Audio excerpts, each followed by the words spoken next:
আমার পূজার থালায় আছে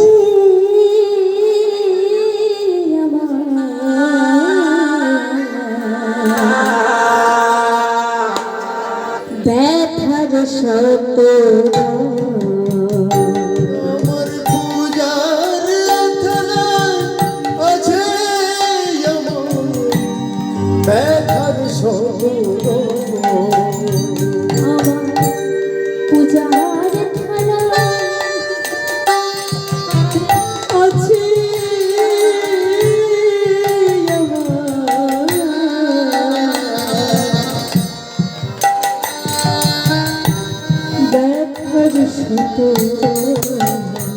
আমার পূজার থালায় আছে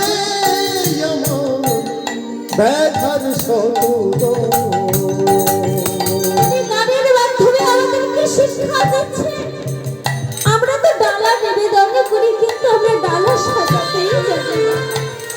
ভগবানকে যদি ডালা দিতেই হয় দুটি করে ডালা তৈরি করো, একটা হলো ভিতরের ডালা আর একটা হলো বাইরের ডালা। ভিতরের ডালাটা কি আর বাইরের ডালাটা কি? ওই বাজার থেকে কিনে আনা ফল মিষ্টি মিষ্টান্ন দিয়ে সুন্দর করে তৈরি করে একটা ডালা তৈরি করো, সেটা হলো বাইরের ডালা।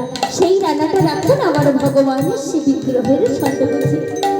আর একটি ডালা তৈরি করুন, সেই ডালাটা কি? সেটা হলো ভিতরের ডালা।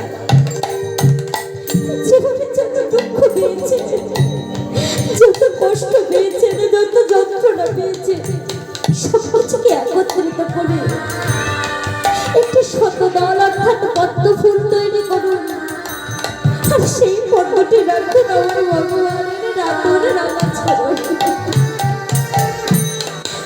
আর ভগবানের বলেও সেই শতদল অর্থাৎ পদ্মের উপরে তার রাতুর রাঙা চরণে খানা রাখেন, তাহলে জানবেন এ জগতে আপনি ধন্য হয়ে গেছেন। তাই আমি তিনি গানের মাধ্যমে বলছি, হে দেবতা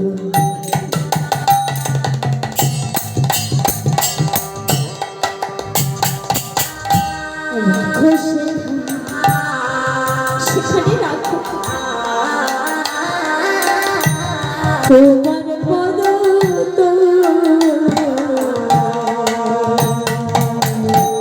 ব্যথার শত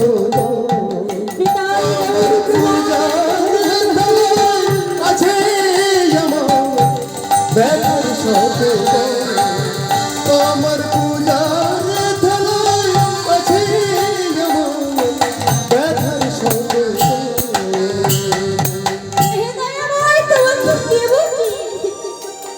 আমরা বাজার থেকে ফল মিষ্টি কিনে ভগবানকে সেবা দিয়ে আমরা কত বড়াই করি, নিজেদেরকে ভক্ত বলে মনে করি, কিন্তু এ জগতে কি যা কিছু আমরা যেদিকে তাকাই সবটাই তো তার।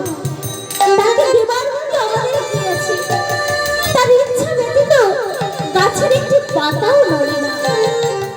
আর সেই ভগবানকে দেবার মতো আমাদের কি আছে? আমাদের দেবার মতো তো কিছুই নেই।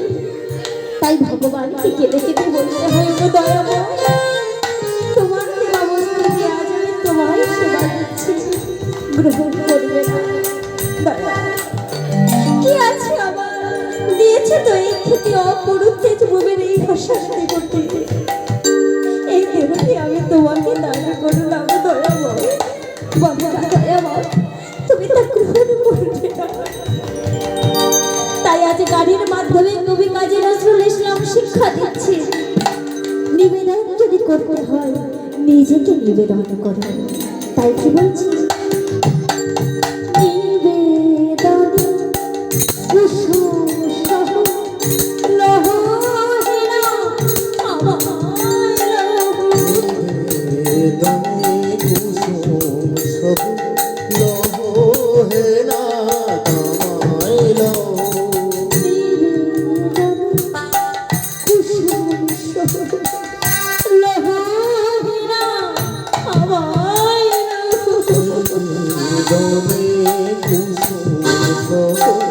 লহো হে না আমার লহো। হে দয়াময়, শুনেছি তোমার সেবার করে রেখে আরতি করতে হয়। কি আছে আমরা তোমাকে আরতি করব? তোমার দেওয়া এই নয়ন জল তেল স্বরূপ আমি ভক্তি ভক্তি ডোবে আজ আমি তোমাকে আরতি করবো দয়াময়। তুমি তা গ্রহণ